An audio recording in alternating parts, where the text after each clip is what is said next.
Assalamualaikum warahmatullahi wabarakatuh. Wilujeng patepang dangu sareng Kang Dagol. Urang teraskeunnya ya. Carios dongengna, carios caritana dina judul ngakalakeun siluman bagian ke-18. Dina carios hanca carios anu parantos didugikeun ieu kamari teh nuju nyarioskeun Den Widura cenah ieu anak buahna Ki Palang ieu anu arek dibere pancen cenah ieu ku Ki Palang. Kumaha ieu lajengan cariosna mangga ka sadayana caraketan caraketan caraketan. Den Widura nyarita. Kumaha tuh Ki carana yeuh? Ameh tong kagoge sok caritakeun. Saha jalma anu kudu diteangkeun anu kudu dicokot teh? Wah, ngakon ya. Heuh eta kuaka dicaritakeun teh.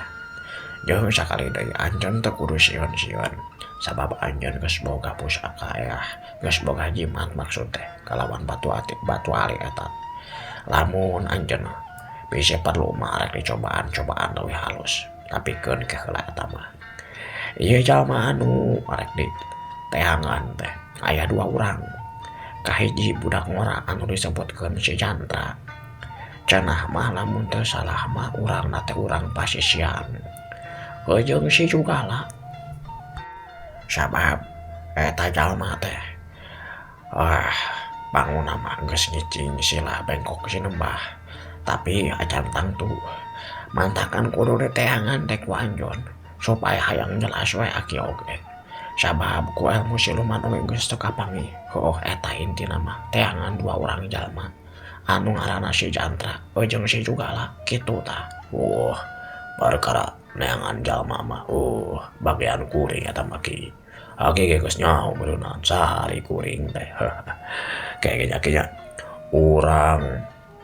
kagorwan heula yo anak buah kuring yo. Jadi aek make anak buah. Gampang Ki. Lamun geus puguh mah jalmana jeung teu katewa ku anak buah kuring. Nah, eta bagian kuring.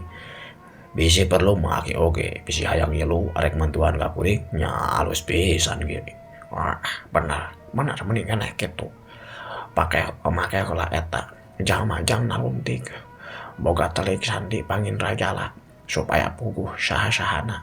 Jeung deui lamun ku urang mah bisina teh kaburu capek, beak waktu jeung beak tanaga. Aing ngagunakeun anak buah mah kapan leuwih hampang. Tah eta aki ge nyaho beuneunan. Daguan aya kinya urang calukan ayeuna anak buah kuringna. Satuluina mah Den Widura teh cenah nyalukan 2 urang anak buah kapercayaanana. Katelah teh si Leunyaay jeung si Cekai. Satuluina sanggeus 2 urang anak buah anu kapercayaanna teh nyalampurkeun. Malahan mah tuluy weh dicaritakeun naon tugasna anu intina mah neangan jalma anu ngaranna Den Jugala jeung si Jantra teh. Sageus sagala rupana jelas jeung beres mah satuluina 2 urang utusan Ki Widura. Den Widura ieu teh iniet weh. Satuluina indit weh ningalkeun imahna Den Widura niat cenah rek ngalaksanakeun pancen naluntik kaayaana si Jantra jeung Den Jugala teh. Cak urang tunda kaayaan Den Widura jeung Ki Palang. Urang caritakeun kaayaan si Leunyaay jeung si Cekai. Si Leunyaay jeung si Cekai satuluina duanana arindit we cenah ka lembur pentas lembur Den Jugala teh. Ye 2 urang jalma teh bobohan osok init-initan osok gadagidig jeung kitu we da meureun karesepna. Lampar ye 2 urang jalma teh. Ngaran lembur-lembur pentas wae mah cenah teu kudu dituduhkeun geus nyaho kana tempatna. Satuluina mah maranehanna teh ringit we nu dimaksud rek naluntik teh. Satuluina sanggeus kapanggih cenah lembur pentas teh neangan weh imahna Den Jugala teh lah loho we manehanana teh asup ka imana den jugala kakocapkeun dina mangsa isukna harita teh wanci pecat sawed dua urang jalma nyaeta si Cekai jeung si Renyai lah loho we diburuan imana den jugala samangsa-mangsa kerkayaan gitu teh si Barnas niat rek ngaronaan imah den jugala sok ditenyoan kapan ku si Barnas mah sabab anu boga ieu imah nyaeta den jugala teh keur eueuh katingali aya jalma anu datang si Renyai jeung si Cekai anu keur luhalo teh malahan manggeus ngatorokan oge cenah tuangan teangan malahan manggeus ngudindingan eta imah eueuh anu bogana eueuh anu nyalukan tapi cenah pikirna imah teh katinggalina mah bareres bararesih jiga aya anu nyicingan jiga aya anu ngarawat aya nu ngabersihan jeung aya nu ngajaga Kang jalah di imah teh jiga anu teu kosongnya da sabab ieu ditingali nama bararesih tapi kamana jelema nanya bener kuring oge eta euy anu diteangan anu dimaksud deh kamana jelema atunya Kang Kang tuh jika aya jalma tuh Kang nyamperkeun ka dieu bangun nama bener-bener sahanya eta teh rek ka dieu bangun nama ceuk si Cekai nuduhkeun ka si urang jalma anu dimaksudna si Barnas teh anu rada gura-giru cenah nyamperkeun ka imana den jugala sabab kadenge aya saurang budak anu ngabejakeun aya dua urang jalma di imahna den jugala anu nyurigakeun si Barnas anu boga tanggung jawab jangan jagaan imahna den jugala ngarasa ruas jeung kudu tanggung jawab we rek mermanakeun cenah saha dua orang jalma anu aya di imahna den jugala teh satuluyna tiluan amprok we pajonghok sanggeusna pa amprok mah si Barnas nyarita kayak dawan lain teh saha teh nya di mana teh jeung aya naon arek ka dieu ceuk si Barnas langsung we tong moal tumanya ka dua urang jalma si Cekai nyarita nuhun pisan anjeun geus nanya ka kuring ame puguh itu yeuna kieu kuring teh boga urusan ujung den jugala tapi jika usaha saha jarempling ka mana den jugala kitu cenah ceuk si Renyai teh ngadenge pananya saperti kitu si Barnas nyarita puguhan eta kitu iya den jugala teh geus aya leuwih 3 poena teu mulang wae nyari kuring mah ngan ukur saurang iyo nyalanya ngatawa naonnya istilah makuli di dieu ngan kabagean tugas kitu tang ngajaga ieu imah nyari bersihan jeung itu ieu-na ngan intina mah kieu lah lamun naroskeun den jugala mah nuju teu aya teu aya ka mana cenah sugan nyaho apal anjeun nya eta kuring teh teu apal Kang lamun disebutkeun ka mana mah sabab teu wartos heula ka kuring teh da kuring teh wantun atuh istilah nama lamun naranyaan kitu tah naonnya ka mana anak tah kitu tah kumaha tah Nyai geuningan kitu yeuh nu diteangan teh kumaha atunya urang we teu nyaho nyari eueuh anu jalma anu dimaksudna mah kumaha deui atuh geus we urang mah urang ini atuh kembae kayak urang bejakeun we kadunungan mah eueuh kitu anu diteangan oge ari kitu mah nya atuh nuhun ya yeuh kana mejana ti anjeun saha anjeun teh ngaran teh upami di parecanten mah uring teh iya kitu tah si Barnas tah nya Barnasnya sami-sami nya kitu we lamun aya ieu den jugala mah wartoskeun we aya nu milarian kitu nya teh mana teh atuh saha teh atuh ieu teh kuring teh lu Nyai ieu Cekai ieu bejakeun we den Widura kitu milarian ka den jugala kitu kin we wartoskeun kitu we nya atuh nya sampurasun ieu punten ieu sawangsuna punten teh dijamu ya da meureun teh aya jalma anu piribumin oge sawios lah kemai eta mah Cek si cekai teh satuluy nama dua orang teh pamitan weh kasih Barnas anu molohok weh ningalikeun kana ngagidikna di ieu dua orang jalma anu satuluyna kaleg-leg ku pengkolan. Si Barnas sanggeusna ditinggalkeun ku dua orang jalma anu cenah ngaku ngaran si Denya jeung si cekai teh ya. Sanggeus kitu mah manehanana ngurilingan imah cenah bisi aya hiji perkara anu teu diharepkeun atawa ieu dua urang jalma teh ngalakukeun perkara-perkara anu teu dipiharep. Loba curiga sabab imahna dan juga teh sakitu ublug ablagna kaasup jalma beunghar bisi cenah kapalingan. Sanggeus sakarupana kapariksa teu aya nanaon mah si Barnas teh balik ka imahna.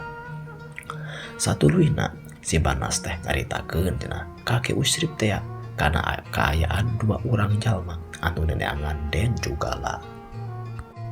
Ki usrip keur diuk we bari ngulin-ngulin kana udud durung kaungna jang hareupan kopi sagelas samangsa-mangsa si Barnas datang teh. Ke geus datang deui ki jalma anu ni milarian dan juga lah teh kamari cenah aya anu arek mayar hutang cenah.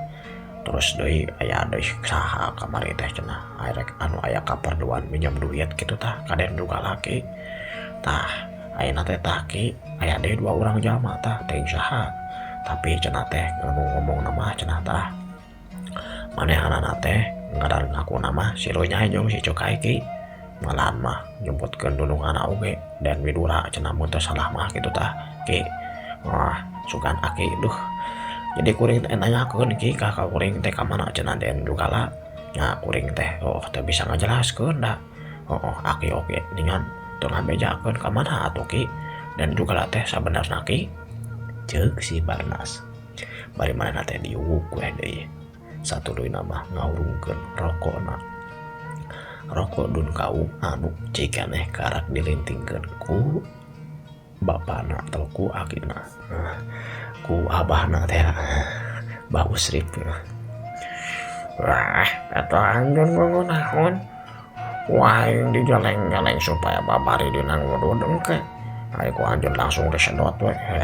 kia oke digantian ki tapi eta jawaban apa nya kuling tah anjeun mah ayo Barnas sabenerna mah ieu teh Rusia sabab bisi ngaganggu kana kahayangna dan juga lah jeung deui kitu we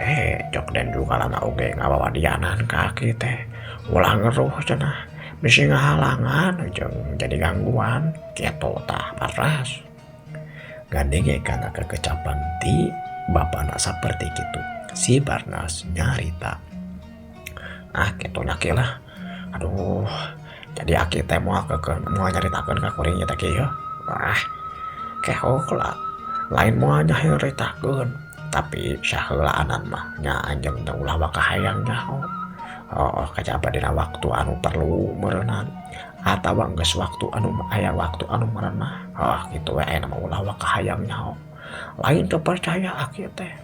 dan juga lah lain teu percaya deui ka anjeun sabab anjeun tadi henteu oge pagawe kapercayaanana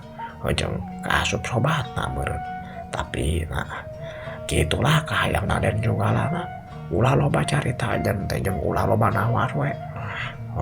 nya kebaya tuh hari kitu mah.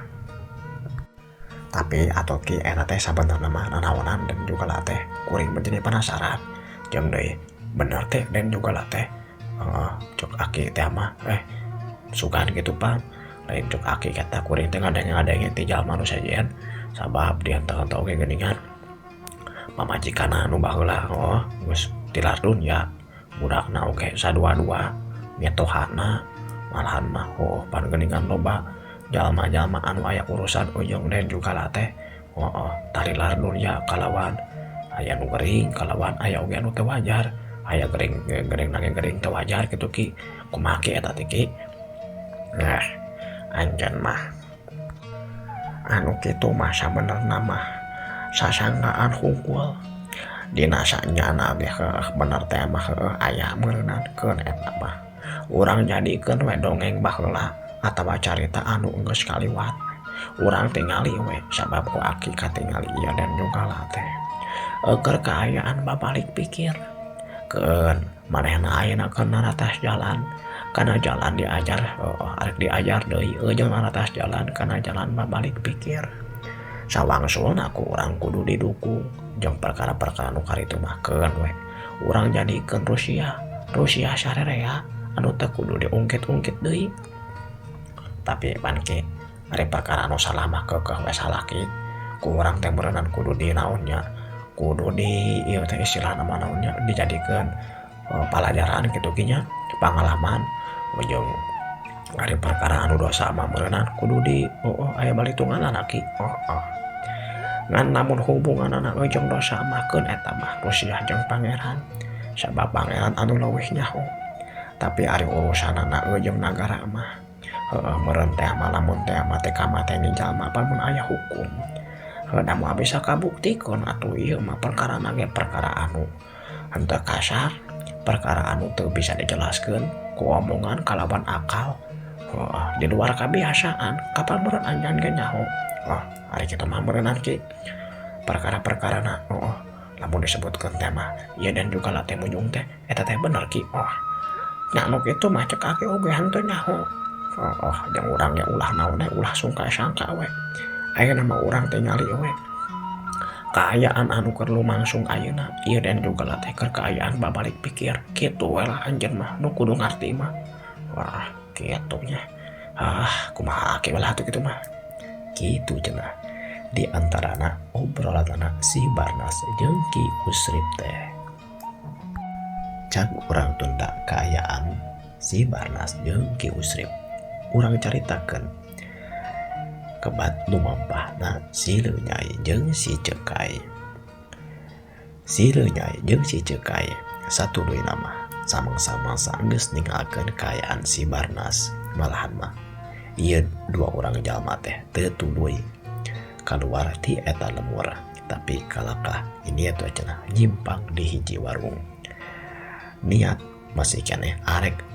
lumampah di eta lemur si Leunyae nyarita kieu kae euy kumaha ieu teh arek tuluy balik ieu teh atawa arek dituluykeun lalampahan ieu ngadege kenapa nanya ti si Leunyae saperti kitu si Cekai ngajawab anjeun mah kos nu kakara sia mah we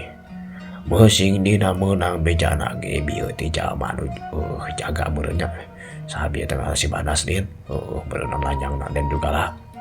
misalna ieu nya geus mere nyaho misalna ka mana kitu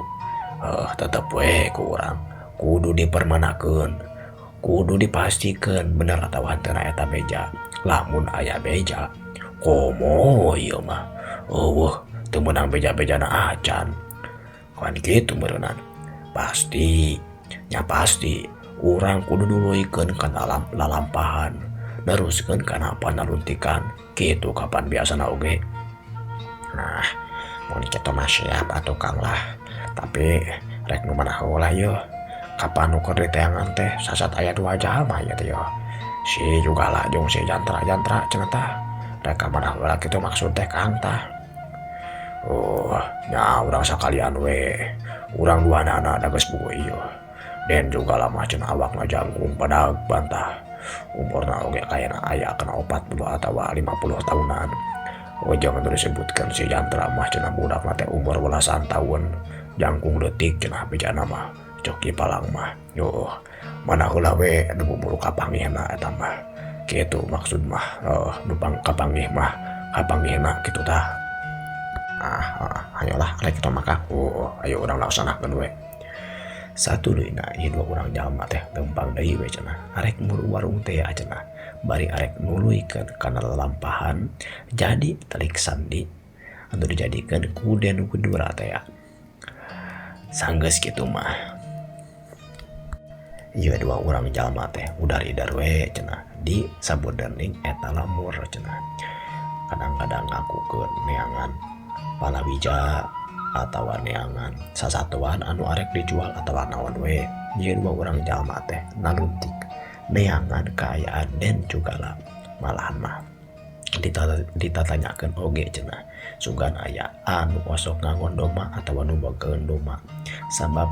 Iya si Lenya jeung si Cekai teh pernah diceritakeun ugi palang yen si Jantra teh mangun domana Haji Aman teh atawa Ki Palang pernah meuli domba ka si Jantra. Waktosna waktosna paratos cekap kanggo episode nu ayeuna kumaha ieu lajengan cariosna manganya dilajeng wae dina video-video saterasna. Wilujeng patepang deui.